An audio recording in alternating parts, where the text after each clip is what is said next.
आप सभी को मकर संक्रांति की ढेरों शुभकामनाएं। आज के इस वीडियो में हम बात करेंगे कि मकर संक्रांति पर आपको कौन सी वस्तुएं दान करनी चाहिए, कौन सी वस्तु में दान नहीं करनी चाहिए, वो कौन से विशेष 14 दान है जो मकर संक्रांति पर सर्वाधिक कल्याणकारी कहे गए हैं।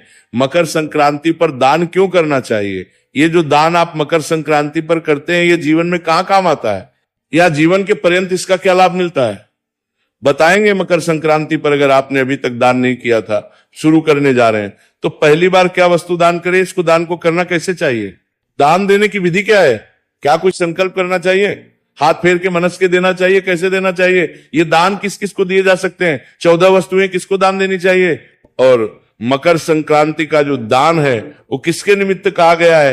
इस प्रकार से संपूर्ण जानकारी मकर संक्रांति पर किए जाने वाले दान, पुण्य और 14 वस्तुओं से संबंधित विशेष दान के बारे में इस वीडियो के माध्यम से प्रदान की जाएगी। आप है कि वीडियो यदि थोड़ा सा भी अच्छा लगे तो कृपया एक बार लाइक अवश्य कर दीजिएगा और जितना हो सके शेयर कीजिए, क्योंकि इस प्रकार की सही जानकारियां सही विधि से मिल पाना बड़ा मुश्किल होता है और सभी को इसकी आवश्यकता होती है। जितना आप शेयर करेंगे लोगों के लिए लाभकारी होगा। भगवान सूर्यदेव का यह समय है, भगवान सूर्यदेव को समर्पित यह संक्रांति है, तो भगवान सूर्यदेव का आशीर्वाद प्राप्त करने के लिए कमेंट बॉक्स में अवश्य लिखिएगा जय सूर्यदेव। इसके अतिरिक्त कुछ कहना चाहें, पूछना चाहें तो कमेंट बॉक्स में लिख के अपनी राय है, पूछना चाहें तो पूछ सकते हैं। आप देख रहे हैं प्राचीन मार्ग टीवी ज्योतिष संस्थान का प्रतिष्ठित यूट्यूब चैनल प्राचीन मार्ग टीवी धार्मिक।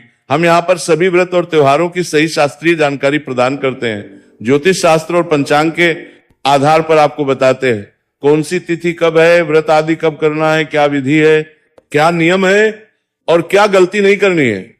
यदि आप सभी व्रत और त्योहारों की सही शास्त्रीय जानकारी पाते रहना चाहते हैं तो कृपया चैनल को सब्सक्राइब कीजिए और बेल आइकन को प्रेस, जब आप सब्सक्राइब का बटन दबाएंगे तो वहां एक घंटी का निशान बना हुआ आएगा, उसको अवश्य दबाइएगा, तभी आपको हमारे सारे वीडियो प्राप्त होंगे, अन्यथा आपसे जानकारी छूट जाएगी।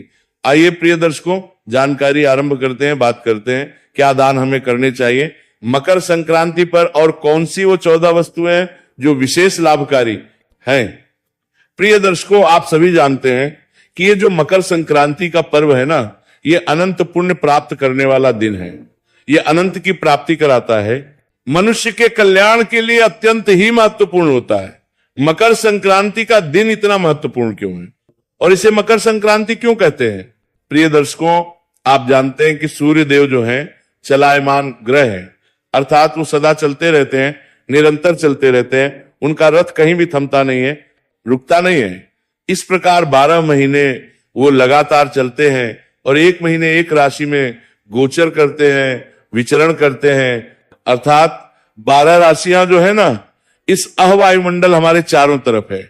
अब सूर्यदेव लगातार जब घूम रहे हैं तो वो एक एक महीना एक एक राशि से गोचर करते हैं, अर्थात एक राशि से निकल के दूसरी राशि में जाने में उनको 1 महीना लगता है, और ऐसे 12 राशियों में 12 महीने वो भ्रमण करते हैं। तो इस प्रकार से संक्रांतियां तो प्रतिमाह आती है, हर एक महीने एक संक्रांति होती है। वो संक्रांति उस राशि के नाम से जानी जाती है जिस राशि में सूर्यदेव प्रवेश कर रहे हैं। तो अब 14 जनवरी को जब सूर्यदेव मकर राशि में प्रवेश करेंगे, अभी धनु राशि में चल रहे हैं, सूर्यदेव उनका गोचर धनु राशि में है, जो 16 दिसंबर से हुआ है, जब से क्रमास की शुरुआत हुई है। धनु राशि से निकल के जब मकर राशि में प्रवेश करेंगे 14 जनवरी को, तो वो मकर की संक्रांति कहलाएगी। अब प्रश्न उठता है कि संक्रांति प्रतिमा आती है तो ये मकर संक्रांति में ऐसा क्या है। शास्त्र कहते हैं कि जो मकर संक्रांति होती है ना, इससे सूर्यदेव उत्तरायण होते हैं, अर्थात अभी सूर्यदेव का जो रथ है वो दक्षिण की ओर जा रहा था। 6 महीने सूर्यदेव दक्षिणायन रहते हैं, 6 महीने उत्तरायण रहते हैं, तो जबकि संक्रांति आती है उस दिन सूर्यदेव उत्तरायण होते हैं, अर्थात वो उत्तर की ओर गमन करना आरंभ करते हैं। और जब सूर्यदेव उत्तर की ओर गमन करते हैं तो सबसे शुभ मांगलिक योग बनते हैं, उत्तम योग बनते हैं। इसीलिए उत्तम योग में जब कोई भी वस्तु दान की जाती है तो उसका जो पुण्य है वो कई हजार गुना अधिक होता है। तो संक्रांतियां तो सभी महत्वपूर्ण होती है। मैं आपको समय समय पर बताता भी आया हूं कि ये संक्रांति है, इस पर इतना पुण्य है, इस पर इतना पुण्य है, क्योंकि ये उत्तरायण की संक्रांति है तो उसका सर्वाधिक पुण्य शास्त्रों में कहा गया है। संक्रांतियों का पुण्य तो बहुत महत्वपूर्ण होता ही है, पर जब उत्तरायण की संक्रांति होती है, जिसे मकर संक्रांति कहते हैं, उस समय जो योग बनते हैं वो सर्वाधिक शुभ और मांगलिक होते हैं, सबसे अधिक प्रभावशाली होते हैं उस समय। इसीलिए उस दिन जो भी आप दान पुण्य करते हैं वह सब अक्षय फलदायी हो जाता है, अनंत फलदायी हो जाता है, जिसकी तुलना भी किसी और के साथ नहीं की जा सकती। इसीलिए मकर संक्रांति पर आपको दान अवश्य देना चाहिए। मकर संक्रांति पर आपको उत्तम कर्म अवश्य करने चाहिए। मकर संक्रांति पर एक छोटा सा दान भी आपको साधारण दिन में सोने के दान के बराबर फल दे सकता है। इतना फल है मकर संक्रांति का। उस दिन जो भी वस्तु आप दान करेंगे उससे पुण्य की जो प्राप्ति है वो कई हजार गुना अधिक होती है। प्रश्न उठता है कि हमें मकर संक्रांति पर दान करना क्यों चाहिए, ये पुण्यदायी है, वो तो ठीक है, लेकिन ये दान हमारे काम के साथ है जी, किस काम का है हमारे लिए, कहां काम आएगा ये? तो शास्त्र कहते हैं कि जब मनुष्य सदकर्म करता है तो उससे उसके पुण्य का तराजू बढ़ जाता है, अर्थात उसका जो जीवन में उसके सदकर्मों की जब संख्या बढ़ जाती है तो उसके दिन अच्छे आते हैं। हमारे जो अच्छे और बुरे दिन है ना, वो हमारे कर्मों के अनुसार चलते हैं। जब हमारा पुण्य का तराजू अधिक भारी होने लगता है तो हमारे बुरे दिन जो है वो समाप्त होने लगते हैं, अर्थात हमारे जीवन के जो संकट है वो समाप्त होते हैं। हमें धन संपत्ति की अगर आवश्यकता है तो वो प्राप्त होती है जीवन में। कलह क्लेश है उसमें शांति प्राप्त होती है। जीवन में कोई अन्य परेशानी है तो उनमें राहत प्राप्त होती है। जब आपके पुण्य कर्म बड़े होते हैं तो वहीं जब पाप कर्म बढ़ते हैं तो ये परेशानियां बढ़ जाती हैं। तो दान जब आप करते हैं, सत्कर्म जब आप करते हैं तो आपका जीवन जो है वो सुखी होता है। ये तो लाभ है इसी जीवन में। दूसरा इसका जो लाभ है वो हमारे संसार से जाने के बाद के लिए। गरुड़ पुराण कहता है कि ये जो आप दान करते हैं ना, ये सब दान परलौकिक जो कार्य है उसमें आपकी सहायता करता है। जब प्राणी अपना देह त्यागता है, आत्मा शरीर से निकल के परलोक में जाती है, तो उसका जो मार्ग होता है ना वो बहुत बड़ा होता है और बहुत कठिन भी होता है। वहां ये सब दान पुण्य आपके काम आते हैं। यदि आपने ये वस्तुएं दान की होती हैं तो ये सारी सुविधाएं, ये सारी वस्तुएं आपको उस मार्ग पर मिलती हैं और फिर आपका वो जो मार्ग है उसको बिताना सरल हो जाता है। जैसे उदाहरण के लिए बहुत ही अजटिल मार्ग है, कंकड़ पत्थर उस पे बहुत अधिक हैं, बहुत कांटे हैं, बहुत विकराल जंगल है, कैसे पार करेंगे? अगर आपने जूता दान किया होगा, उपादान किया होगा, तो आपको वो बड़ी आसानी से राह पार करने में सहायता करेगा। शीत सतु है, वहां पर जब जीव जाता है ना तो भिन्न भिन्न यातनाओं से होकर निकलता है। यदि उसके दुष्कर्म किए होते हैं तो कर्मों का तो हमें पूरा लिखा जोखा होता नहीं है, तो एक स्थान वो भी आता है जहां अत्यंत शीत होता है। अब जो सत्कर्म करके जाएगा उसको वहां उस शीत से बचने के लिए वस्तुएं जाती है। जैसे हम यहाँ सर्दियां होती हैं तो कैसे बड़ी बड़ी जैकेट्स पहन लेते हैं, शटर पहन लेते हैं, वैसे ही वहां जीव को मिल जाती है चीजें जिससे कि वो शीत वाला जो रास्ता है वो आराम से पार हो जाता है। तो ये जो हम दान करते हैं, ये दान हमारे आगे के मार्ग में, हमारे जो यहां से जाने के बाद का जो मार्ग है उसमें बड़ी सहायक होते हैं। और जब तक हम इस जीवन में है तब तक तो हमारे सुखों को लाने में इसकी सहायता होती है, सुखों को प्राप्त करने में बड़ा सहायक होते हैं। इसीलिए हमें मकर संक्रांति पर तो दान करना चाहिए, क्योंकि इस दिन पर छोटा सा दान अधिक पुण्य देता है। इसलिए मैं कहता हूं कि संक्रांति के पर्व को हाथ से ना जाने दीजिए। तो बाकी बातें बताऊं या बाकी चीजें बताऊं कि क्या दान देनी चाहिए, उससे पहले जानते हैं वो 14 वस्तुएं जो मकर संक्रांति पर दान की जाती है, और उसमें भी जो पहली बार शुरू कर रहे हैं उनको किस वस्तु से इसकी शुरुआत करनी चाहिए। और ये जानकारी हमारी युवा पीढ़ी के लिए बड़ी महत्वपूर्ण है, क्योंकि देखिए जो हमारे बड़े बुजुर्ग हैं, जो हमारी माताएं बहनें हैं, पहले से करते आ रहे हैं, उनको जानकारी जो युवा पीढ़ी है ना, जो अभी इस आस्था के समुद्र में गोता लगाने के लिए तैयार है, तो उनके लिए बड़ा महत्वपूर्ण हो जाता है जानना कि वो कैसे शुरुआत करें। और उनको जब सही जानकारी प्राप्त हो जाएगी ना, तो आप यकीन मानिए वो हमारे इस कर्म को और उत्तम तरीके से करेंगे। तो अब जो भी लोग पहली बार दान करने जा रहे हैं, मकर संक्रांति का 14 वस्तुओं का जो नियम होता है ना, अगर आपने पहले कभी नहीं दिया है और आप पहली बार शुरू करना चाहते हैं, तो ऐसे किसी भी व्यक्ति के लिए, चाहे महिला है, पुरुष है, बुजुर्ग, जवान है, उन सब के लिए पहली वस्तु जो है वो जो शुभ और मंगलकारी कही गई है वो होती है गोला। आपको गोले से शुरुआत करनी चाहिए, तो आप 14 गोले का दान कीजिए। 14 गोले जो गोलागिरी आती है ना, जो पूजा में प्रयोग होती है, हवन की पूर्णाहुति में भी दी जाती है, तो या तो 14 गोले ले लीजिए आप, 14 गोले नहीं तो उनके स्थान पर नारियल भी ले सकते हैं 14, 14 नारियल ले लीजिए और आप उसका दान करें। अब इनका दान करना कैसे है ये मैं आपको अंत में बताऊंगा कि जो वस्तुएं इनको दान कैसे करना है। मैं पहले वस्तुएं बता देता हूं 14 कौन सी है, फिर लास्ट में बताऊंगा कि इनको दान करने से पहले आपको क्या कोई संकल्प करना है, पूजन करना है या क्या करना है। तो पहली शुरुआत आप जो है वो करना चाहते हैं तो गोले से कीजिए। 14 गोले आपको इसमें लेने हैं या 14 जटा वाले नारियल आप ले सकते हैं, ये समय से लेके रख लीजिएगा। दूसरी जो उत्तम वस्तु है वो है सुहाग की वस्तुएं। सुहाग की जो वस्तुएं हैं ना, ये बहुत ही शुभ कही जाती हैं। जब आप सुहाग की वस्तुएं दान करते हैं तो ये अत्यंत पुण्य करती है। आप चाहें तो सुहाग पिटारी बना सकते हैं।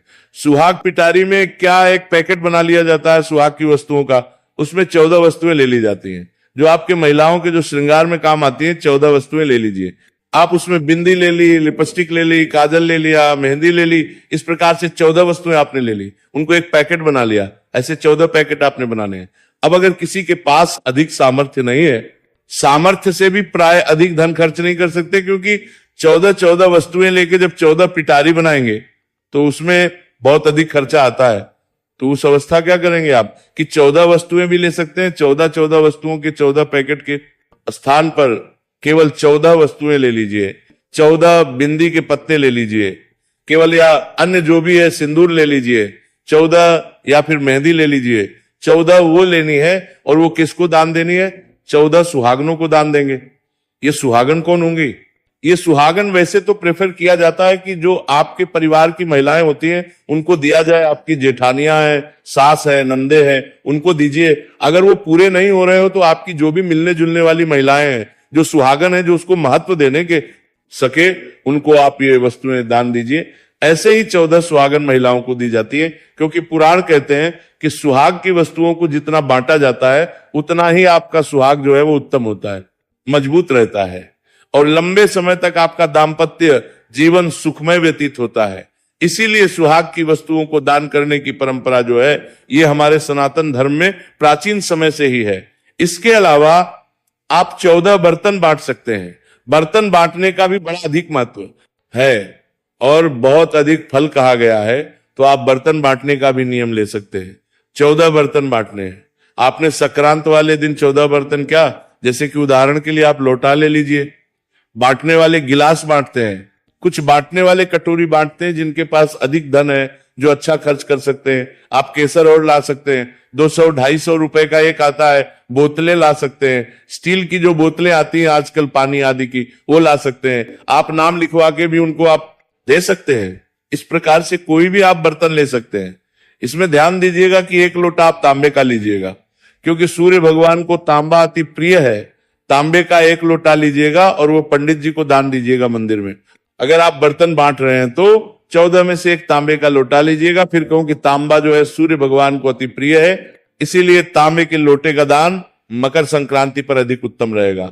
इसके अतिरिक्त आप पूजा की घंटी सकते हैं, जो गरुड़ जी कहते हैं। हम जैसे आरती करते हैं ना, आरती करते हैं हम भगवान की, तो वो जो घंटी बजाते हैं उसको गरुड़ जी कहते हैं। तो आप 14 गरुड़ जी बांट सकते हैं, क्योंकि सभी के घरों में मंदिर तो है, सभी को दीजिए एक एक। इसके अतिरिक्त आप थाली दे सकते हैं। ध्यान दीजिएगा कि बर्तनों में अगर तांबे और पीतल का प्रयोग अधिक किया जाए ना, पीतल या तांबा जो बर्तन में प्रयोग हो वो अधिक फल देने वाला है। पीतल या तांबे के बर्तन अधिक पुण्यदायी कहे गए। अच्छा, जब आप बर्तन दान देंगे तो एक बात का ध्यान और रखिएगा कि बर्तन ऐसे ही खाली नहीं दिया जाता है। बर्तन में आपको कुछ ना कुछ रख के देना चाहिए, कुछ भर के देना चाहिए।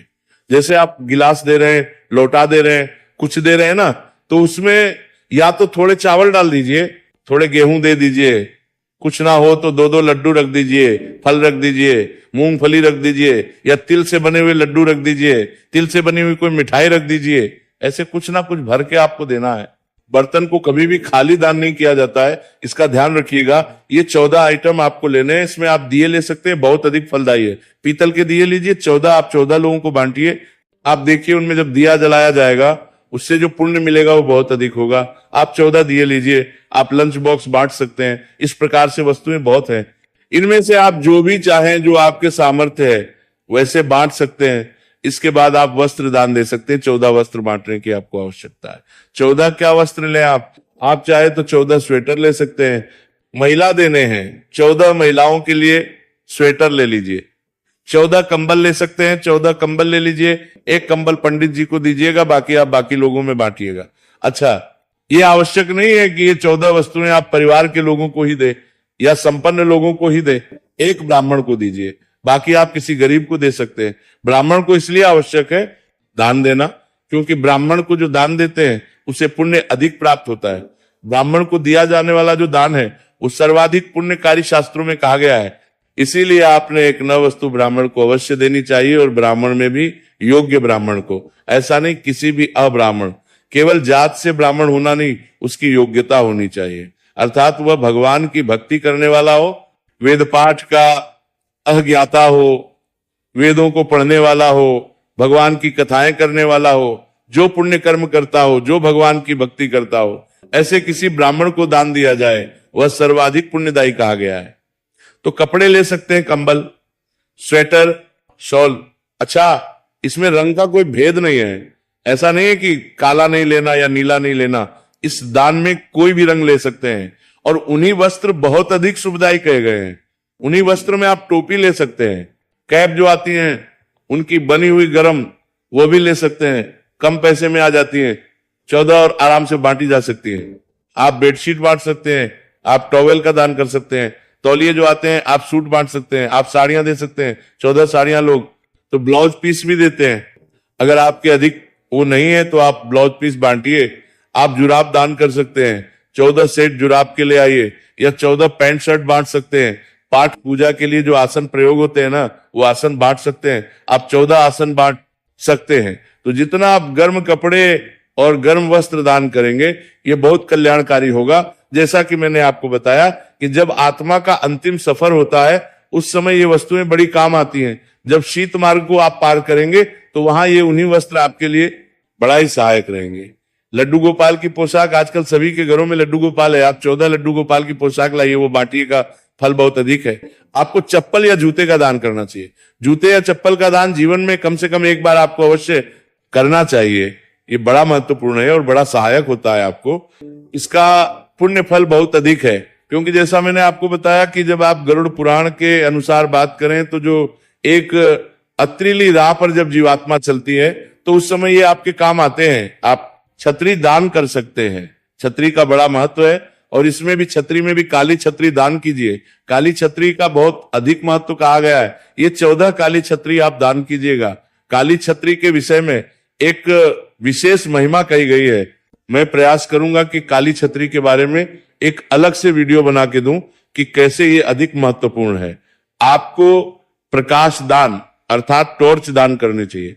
टॉर्च जो दान करते हैं ना, ये बड़ा ही उत्तम होता है। ये भी आपके सफर में काम आती है और इसका उपयोग अधिक है तथा इससे मिलने वाला जो पुण्य है वो अधिक है। तो आप 14 टॉर्च भी दान कर सकते हैं। तो इस प्रकार से ये दान की वस्तुएं हैं जो आपको दान करनी चाहिए। 14 वस्तुएं जो मैंने इनका जब आप दान करेंगे, केवल जो भी वस्तु चुने वो 14 आपको गिनती में लेनी है और वो दान करनी है। कैसे ये 14 ले लिया आपने, इकट्ठी कर लीजिए, 14 जगह पे रख लीजिए इनको। जो आपका पूजा स्थल है वहां पे पहले गंगा जल युक्त जल से छींटे देके उस स्थान को शुद्ध कीजिए, वहां पे इन वस्तुओं को रखिए, फिर हाथ में जल लीजिए, अक्षत लीजिए और भगवान नारायण का ध्यान करते हुए 3 बार बोलिए, श्री विष्णु श्री विष्णु श्री विष्णु। अपना नाम, अपना गोत्र जिस स्थान पर बैठकर संकल्प कर रहे हैं वहां का मकान, क्षेत्र का नाम, शहर का नाम, माघ कृष्ण पक्षी मकर संक्रांति उपलक्ष्य वस्तु के स्थान पर जो भी आप वस्तु दान कर रहे हैं वो वस्तु बोलिएगा। और वो जो हाथ में जल है उसको चारों तरफ घुमाइए। जो 14 वस्तुएं हैं उनके चारों तरफ घुमा के और उसको छोड़ दीजिए, हाथ जोड़ के कीजिए। और उसके बाद आप ये वस्तुएं उपयुक्त लोगों को दे देंगे। जो 14 लोग हैं, आप जिनका भी चुनाव आपने किया होगा, किन किन को देना है वो आप दीजिएगा।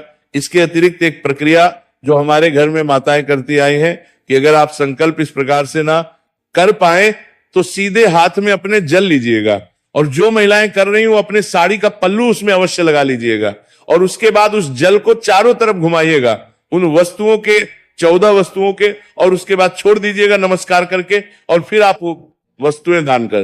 क्योंकि संकल्प करना सबके लिए संभव नहीं था। इसलिए प्राचीन प्रकार से जो हमारी माताएं बहनें वो इस प्रकार से ही इसको हाथ फेरना कहती हैं। इस प्रकार से जल लेके घुमा के चारों तरफ से और छोड़ दिया, उन सबको हाथ लगा दिया, इसको हाथ फेरना कहते हैं। और उसके बाद हाथ फेरने की ये प्रक्रिया करके फिर ये सभी वस्तुएं जिन जिन को देनी है उनको दे दी जाती है। ये थी जानकारी संक्रांति की 14 वस्तुओं के विषय में। और भी बहुत सारी ऐसी वस्तुएं हैं जो दान की जाती हैं। 5 वस्तुओं को दान की जाती हैं का महत्व भी बहुत अधिक है। उसके विषय में वीडियो जल्दी आएगा। भगवान कृष्ण सबका कल्याण करें। हरे कृष्ण इस वीडियो के माध्यम से प्रदान की जाएगी। आप है कि वीडियो यदि थोड़ा सा भी अच्छा लगे तो कृपया एक बार लाइक अवश्य कर दीजिएगा और जितना हो सके शेयर कीजिए, क्योंकि इस प्रकार की सही जानकारियां सही विधि से मिल पाना बड़ा मुश्किल होता है और सभी को इसकी आवश्यकता होती है। जितना आप शेयर करेंगे लोगों के लिए लाभकारी होगा। भगवान सूर्यदेव का यह समय है, भगवान सूर्यदेव को समर्पित यह संक्रांति है, तो भगवान सूर्यदेव का आशीर्वाद प्राप्त करने के लिए कमेंट बॉक्स में अवश्य लिखिएगा जय सूर्यदेव। इसके अतिरिक्त कुछ कहना चाहें, पूछना चाहें तो कमेंट बॉक्स में लिख के अपनी राय है, पूछना चाहें तो पूछ सकते हैं। यदि आप सभी व्रत और त्योहारों की सही शास्त्रीय जानकारी पाते रहना चाहते हैं तो कृपया चैनल को सब्सक्राइब कीजिए और बेल आइकन को प्रेस, जब आप सब्सक्राइब का बटन दबाएंगे तो वहां एक घंटी का निशान बना हुआ आएगा, उसको अवश्य दबाइएगा, तभी आपको हमारे सारे वीडियो प्राप्त होंगे, अन्यथा आपसे जानकारी छूट जाएगी। आइए प्रिय दर्शकों, जानकारी आरंभ करते हैं, बात करते हैं क्या दान हमें करने चाहिए मकर संक्रांति पर और कौन सी वो 14 वस्तुएं जो विशेष लाभकारी हैं। प्रिय दर्शकों, आप